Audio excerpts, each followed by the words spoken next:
Okay, so we are standing in front of the Elite Four rooms, and we're just gonna run through our Pokemons real quick. As you can see, I did as much as possible for this Pokemon to be 31 IVs in All-Star, but of course I don't have enough money, so some of them stay poopy in some stats. I make sure they are 20 plus though. So first Elite Four members, Lorelei, was a double battles, and you know double battle is not my strength. I usually takes quite a while to to win any of these. So we start out with Drifloon and Pumpkaboo as usual. My Drifloon just gonna Thunder Wave something and then it dies. It's like exactly the other one with yeah, exactly the other two double battles, or three actually. So send out Phantom next as she U-turn out, flip turn shot, sorry, with Politoed and went into Dracovish, but we got a substitute with Phantom. Now this is important because my Phantom is holding a Lychee Berry, which increased its attack by 1 stage when my health dropped to 25% or below. So I'm just gonna going for that here. We got Hornleech, the Poliwrath, and then Pumpkaboo survived an outrage from Dracovish, which is quite impressive. Then Dracovish got confused because the Pumpkaboo protect, and then Phantom is still behind the substitute. It's Poliwrath. It starts. Yeah, okay, basically. And then I killed it with Hornleech. The Trick Room is up though, so that's good for us. Now the Dracovish is gonna go for outrage and did quite a good chunk on Sandygast, but we also have Leech seeded on the Dracovish. So and with Trick Room up, we were able to Scorching Sand the Dracovish and burn it first. And now here comes Kingdra with the Muddy Water. I have Water Compaction. What a great ability here, and it's basically tank all hit. It sucks that I can't heal though, because for some reason in this game, Shore Up doesn't heal anything under the rain. So I don't know if that's on purpose or just a bug, but it's not supposed to do that. It's not. I feel like I said this before, but yeah, it's not supposed to do that. So Trick Room's still there. Our substitute broke, and I know the Swampert is gonna go for Earthquake, so I'm just gonna substitute. I tank one Earthquake, and the Earthquake's gonna kill the Kingdra, so I guarantee have a substitute after this turn, and that's great because my Lychee Berry is gonna be activated, and plus the Harvest, and I will get like millions of attack here. Here comes Kyogre. Swampert is gonna go for Earthquake next, of course. I'm just gonna click Trick Room on Yamask, even though I know it's gonna die because like Kyogre and Swampert gang up on it. Luckily though, the Swampert went for Earthquake, of course, then it's 2 shots. It's a Kyogre, which is pretty funny. So I just need to protect with my Phantom last turn, and now Hornleech the Swampert because it's gonna Earthquake and kill the Kyogre. And it broke my sub, but yeah, it's just one Pokemon. I can Hornleech back to Swampert health, and yeah, back to full health.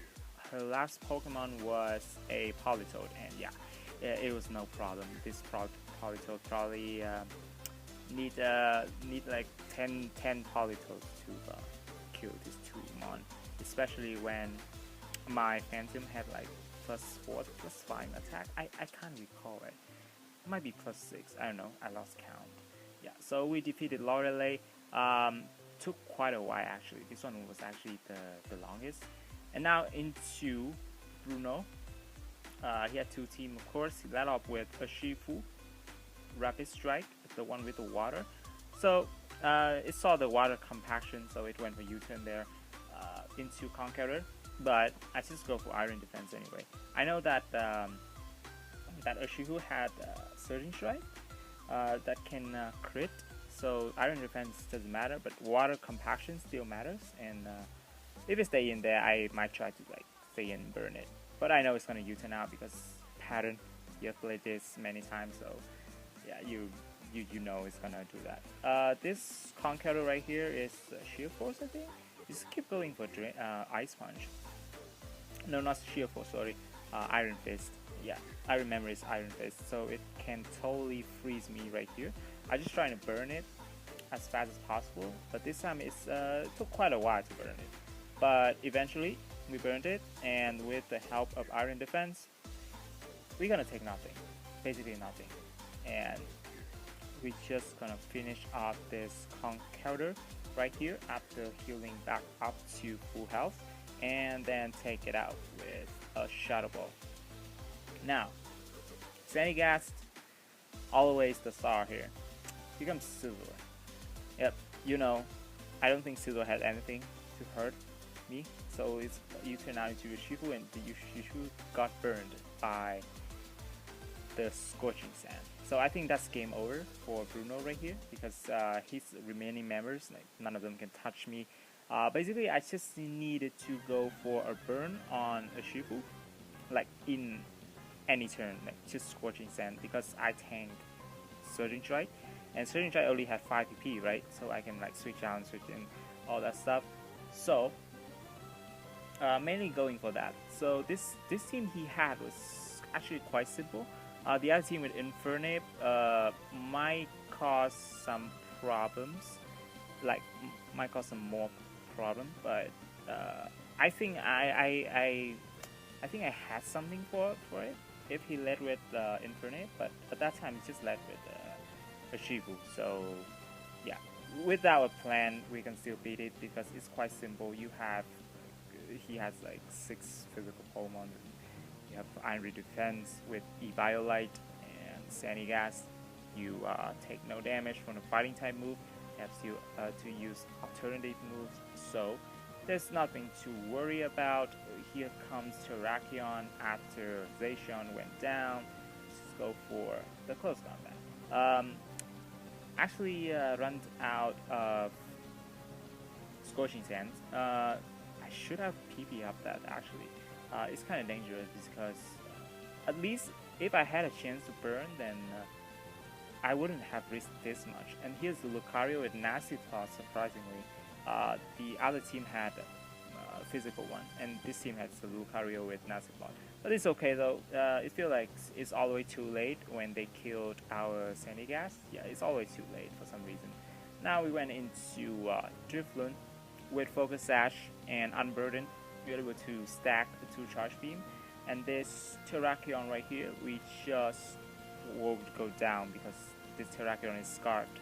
But of course we have Focus Sash Yamask here, so not Focus Sash, sorry, some berry, but it's scarfed, so it's locked into Exilor, and none of those moves can actually hurt me from Terrakion, so we're just gonna go for the fancy way and Nightshade to kill it instead of Destiny Bond, because it would have taken longer with Destiny Bond because Exilor did nothing. So we moved on to Agatha. What did I say about Agatha? Always easy, right? Always easy than the others. I don't think so anymore. She let off with Zoroark. We had to go for a Silver Wind boost because it's like that. It's a TM in my back. And then she's gonna switch out into Spectrier, expecting me to Silver Wind again. Of course, we're gonna go for Shadow Ball and kill the Spectrier. We are Modest Nature, so that kills. And the crit as well. I don't know if the crit mattered. I didn't count that. I just know that she just goes to Spectrier on the turn. That's the reason. You need to get the boost on the first turn though. Which then now Mars Shadow next and killed my Pumpkaboo one shot with Spectral Thief. That was okay as long as we keep the Drifloon. And now we go into Phantom with the Cassip Berry.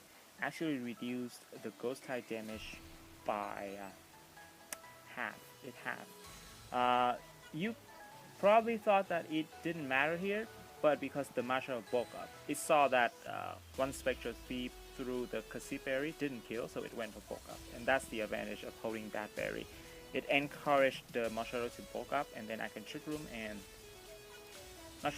Destiny Bond, basically kill it. And now we went to Yamask and Trick Room on this, and of course take it out with us with Destiny Bond right here, and went for the multi-attack. I think this Silvally is very dark, right? It's not Ghost. If it's Ghost, then it would be easier, but it's actually dark. So went down there. She sent out Zoroark neck actually go into Sandy Gas and Scorching Sand to kill it. It saw that I had Iron Defense, so it actually went for the taunt. Next up was H Slash. We just Shadow Ball weaken this. Is in Trick Room right now, but Trick Room is almost over, and I already had 2 turns, so it's gonna go for the Shadow Ball next, and then another Shadow Ball is gonna take us out. And now into our favorite game, not Sucker Punch Mind Game, because this one doesn't have Sucker Punch, but it does have King Shield. So whenever it's in sword form, and it's got threatened by KO with Shadow Ball, then it's gonna King Shield. So I'm just gonna take advantage of that and go for Substitute on the turn it used King Shield, and use Charge Beam on the turn is used an attack move. So basically what I wanted to do was to make sure that I have a substitute on against the Gengar, I believe. Yeah, the Gengar. I was about to say that Dragapult, but Dragapult had Infiltrate, so that did not work out. There's no way that worked out. I believe that was Koga, right? I just tried that one and failed. Yeah, okay, so we knocked out HSF right here, still having my substitute in patch. Enough special attack with modest nature to knock out the Mega Gengar with 1 Shadow Ball. So Agatha is down, there's only Lance left, and that guy, that rival guy. He's not gonna having weak Pokemon this time, that's for sure. So Agatha is done. Now Lance, 2 teams, 1 Garchomp, 1 Aerodactyl, but actually the same thing actually. No matter what he's leading with, I'm just gonna kill it. We have Hidden Power Ice going into this Elite Four because I saw the dragon, I go for Hidden Power Ice. This Stone Edge miss didn't matter because yeah, this Melmetal is just to come in and I'm faster than it anyway. It went for double Iron Bash, of course, gonna take me out in 2 hits. Actually survived there, but doesn't matter because you know what I'm gonna do next. I'm gonna go into Sandy Gas and set up Iron Defense. That's all we're gonna do. Sandy Gas take us to this victory. I believe this is like the second members, right? The second member that Sandy Gas can cause some havoc. Here comes Dragon Knight, who's gonna Dragon Dance twice and then attack. Yeah, the pattern I've said before. Went for Earthquake. It's funny though because the other team, the team that he led with Aerodactyl, this Dragon Knight is banned, and sometimes it crit my Sandy Gas, it just killed me. And just this time it happened to be the Dragon Dance one. Would you prefer which one, the Bandit one or the Dragon Dance one? I don't know actually. The Dragon Dance one is okay, I think. It's Earthquake, even if it crits me, it actually didn't kill me. Interesting. The other one, Outrage, if it crits me, I die. So yeah, this one was a bit easier, I believe. Yeah, I suppose it's the same thing if you didn't get crit. But Game Salaman's gonna Dragon Dance twice, you know the drill. It's just gonna Dragon Dance twice and then go for the Double Edge. We gonna capitalize on that and then show up on the turn Double Edge, and now go for another Shadow Ball and then another show up if able, but he actually died there. So in come Melmetal, what you gonna do right here? Avoid being flinched and crit. That actually happened a couple times, so I needed to try Lance a few times, maybe more than usual. Had to win like at the second time if he didn't like crit and flinch and stuff. It's quite annoying actually. But yeah, this time it went smooth. Next up was Dracozold. He's gonna go with Dragon Claw, doesn't matter. We're gonna burn it with Scorching Sand.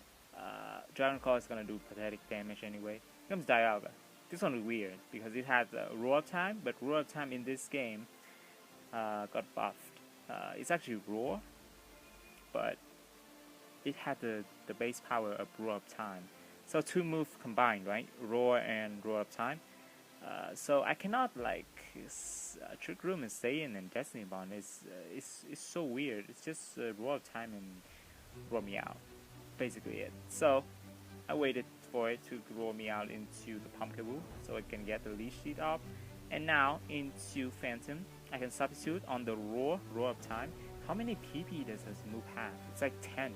I thought it was 5, but he used a lot here. But anyway, we have substitute, and that move is still basically roar, so it's gonna go later.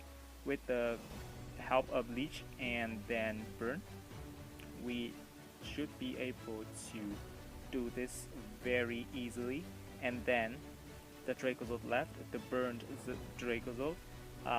Even though it had flamethrower, but my Sandy Gas actually careful nature, not careful, I mean, calm nature, the one that minus attack, calm nature. Is that no problem eating a flamethrower? Yes, no problem. Easy with Eviolite help, just show up and then gonna finish the Dracozolt with another Scorching Sand. And now into the grand finale. Moment you have been all waiting for. The moment I had to bring 5 Pokemon against this guy, very aggressive guy. 5 my Ghost Babies, a randomizer. Yeah, I was kind of disappointed I didn't find any 6 member because all the routes and all the areas like the same. It's so weird. Anyway, he let off with Pheromosa, U-turn on the Yamas because I'm holding the Yachi Berry, so that prevented him from going for Triple Axle. Triple Axle actually still kills me, but the AI saw that the possibility of the damage is lower on the first hit. I assume so, so it went for U-turn there. Then I went for Trick Room and Destiny Bond to knock out the Yveltal. And next off we have Mr. Groudon right here, really scary Groudon. The sun is up, so my shore up is not going to heal anything. Again, I think this is a bug, maybe. Go into Drifloon to sack it. Actually might get some damage on it, but I'm burned, so yeah, it's just gonna die right there. I know the Groudon's gonna go for Thunder Wave there because I've tried, because I have Destiny Bond, so it tried to go for Thunder Wave and then it attacked me. The Trick Room's still up, so I can still Destiny Bond it. And great, Groudon went down.